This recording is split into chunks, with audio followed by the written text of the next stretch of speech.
만약 여러분의 회피형 파트너가 갑자기 다르게 행동하기 시작했다면 그게 치유된 것처럼 보여도 사실은 여러분을 곁에 붙잡아 두기 위한 일시적인 행동일 수도 있습니다. 그리고 저는 오늘 그 차이를 구별하는 방법을 알려드리려 합니다. 저도 압니다. 여러분이 계속해서 어떤 신호를 기다려왔다는 것을요. 그들이 아주 조금이라도 마음을 열 때마다 이번에는 진짜일까 하고 기대하게 되죠. 그리고 중요한 사실은 이것입니다. 회피형 성향도 치유될 수 있습니다. 하지만 여러분은 진정한 치유가 어떤 모습인지 알아야 합니다. 왜냐하면 이 영상이 끝날 때쯤에는 진정한 성장과 거칠애 뿐인 변화를 구분하는 결정적인 신호 하나를 보여드릴 것이기 때문입니다. 신호들에 대해 이야기하기 전에 이 말씀을 먼저 드리고 싶습니다. 이것들은 여러분이 하염없이 기다리기 위해 찾아내야 할 단순한 신호가 아닙니다. 이것은 기준입니다. 만약 진정한 치유의 과정을 보고 있다면 다행입니다. 하지만 그렇지 않다면 그것 또한 하나의 정보가 됩니다. 그리고 영상 후반부에는 여러분이 아무리 인내심을 가져도 왜 어떤 회피형 사람들은 절대 변하지 않는지에 대해 정확히 설명해 드리겠습니다. 첫 번째 신호, 그들은 불편해하지만 자리를 지킵니다. 이것이 첫 번째 신호인데 마냥 보기 좋은 모습은 아닙니다. 감정적으로 무거운 상황이 되면 그들은 눈에 띄게 불편해합니다. 하지만 차이점은 이것입니다. 그들은 도망치지 않습니다. 그들은 그 방 안에 머물고 대화 속에 머무릅니다. 안절부절 못할 수도 있고 잠시 시간이 필요할 수도 있지만 3일 동안 잠적해버리지는 않습니다.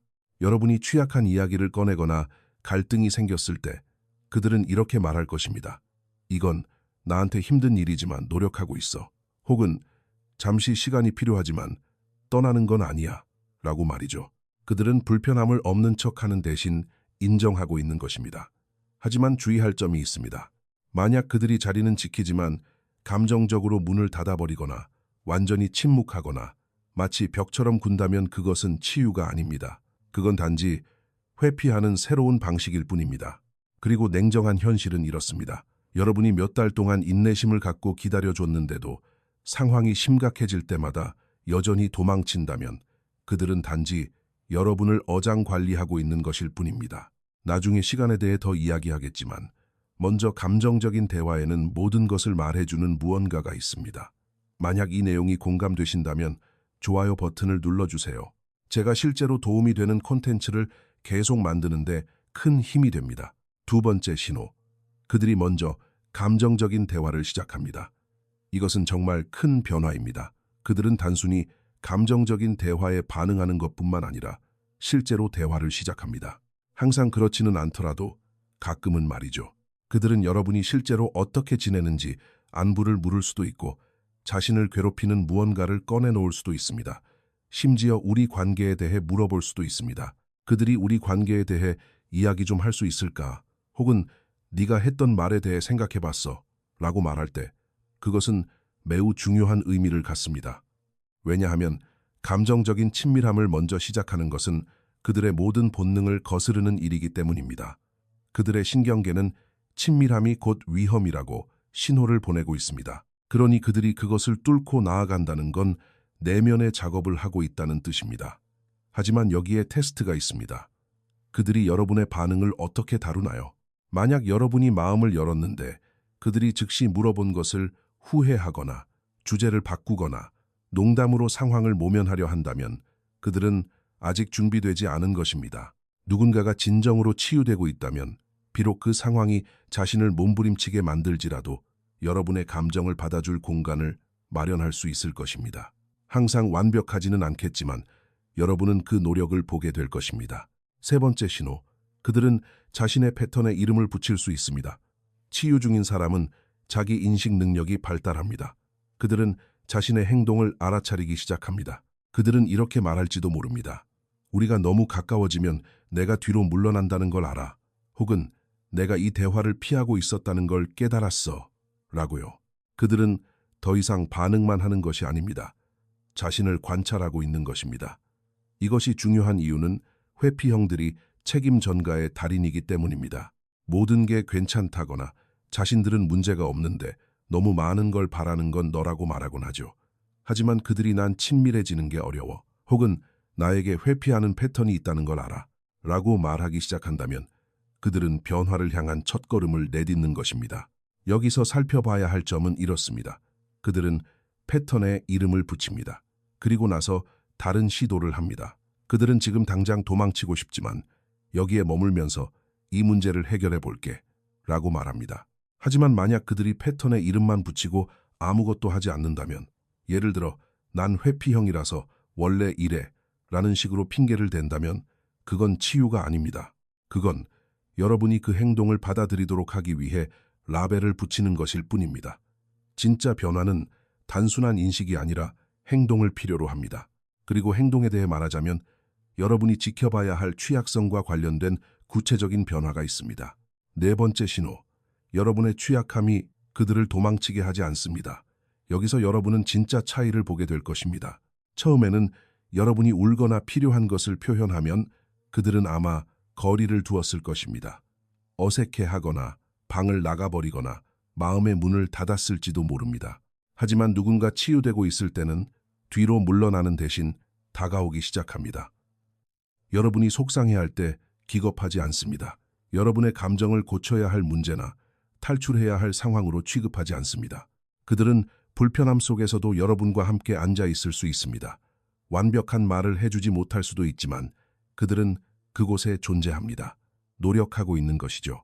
여러분이 난 함께 보내는 시간이 더 필요해. 혹은 약속을 취소했을 때 상처받았어 라고 말하면 그들은 그것을 공격이 아닌 정보로 받아들입니다. 받아들이는데 시간이 필요할 수도 있지만 여러분이 욕구를 가졌다는 이유로 벌을 주지는 않을 것입니다. 침묵으로 일관하거나 애정을 거두지 않을 것입니다. 하지만 이걸 주의하세요. 만약 그들이 여러분의 취약함은 참아주지만 자신의 취약함은 절대 보여주지 않는다면 무언가 잘못된 것입니다. 치유는 쌍방향 통행입니다. 만약 6개월이 지났는데도 그들이 여러분의 감정은 감당하지만 여전히 자신의 감정은 공유하지 않는다면 그들은 여러분을 관리하는 것이지 함께 치유하고 있는 것이 아닙니다.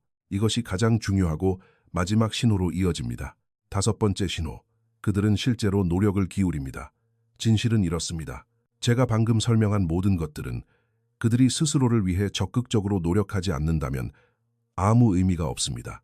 진정한 치유는 실제적인 노력을 필요로 합니다. 상담, 독서, 팟캐스트, 청취, 일기 쓰기 등 무언가를 해야 합니다. 애착의 상처는 우연히 치유되지 않습니다. 치유 중인 사람은 자신의 성장에 책임을 집니다. 여러분이 억지로 상담실로 끌고 가기를 기다리는 것이 아닙니다. 스스로 갑니다. 애착에 대해 공부합니다. 자신이 왜 이런 사람이 되었는지 알아내기 위해 불편한 작업을 수행합니다. 왜냐하면 제가 여러분께 꼭 드려야 할 말씀이 있기 때문입니다. 대부분의 사람은 변하지 않습니다. 변할 수 없어서가 아니라 성장의 고통이 현재 상태에 머무르는 불편함보다 더 끔찍하게 느껴지기 때문입니다. 여기서 여러분은 솔직해져야 합니다. 여러분의 파트너는 자신의 패턴에 대해 실제적인 노력을 했나요? 단지 인정하는 것을 넘어서 실제로 노력했나요? 여러분은 인내심을 가질 수 있고 이해해 줄 수도 있지만 그들을 대신해서 치유해 줄 수는 없습니다. 누군가가 진정으로 치유되고 있다면 여러분은 몇 달에 걸쳐 구체적인 변화를 보게 될 것입니다. 하룻밤 사이에는 아니더라도 시간이 지나면서 그들이 더 현재에 충실하고 정서적으로 더 열려 있으며 더 기꺼이 취약해지려는 모습을 알아차리게 될 것입니다. 하지만 만약 1년이 지났는데도 아무것도 변하지 않고 단지 그것을 설명할 어휘력만 늘었다면 그것이 바로 정답입니다. 애착 치유는 시간이 걸리지만 영원히 걸려서는 안 됩니다. 만약 여러분이 1년, 2년을 참아왔는데도 진전이 없고 노력도 없고 변화도 없다면 여러분은 기한을 정할 권리가 있습니다. 기다림이 그럴 가치가 없다고 결정할 권리가 있습니다. 왜냐하면 중요한 것은 이 5가지 신호가 모두 함께 나타나야 한다는 점입니다. 한두 가지로는 부족합니다. 그들이 자신의 패턴에 이름은 붙이지만 갈등 상황에서 절대 자리를 지키지 않는다면 그건 치유가 아닙니다. 그들이 대화는 시작하지만 여러분의 취약함을 감당하지 못한다면 그건 치유가 아닙니다. 진정한 변화는 그들이 보여주는 모든 모습에 영향을 미칩니다. 그래서 제 질문은 이것입니다. 여러분의 파트너가 편안함보다 연결을 선택했던 순간이 단 한 번이라도 있었나요? 그들이 정말 노력하고 있다고 생각하게 만든 행동은 무엇이었나요? 댓글로 남겨주세요. 여러분의 이야기가 다른 누군가에게 꼭 필요한 이야기일 수도 있으니까요. 이 영상이 도움이 되셨다면 좋아요와 구독을 잊지 마세요.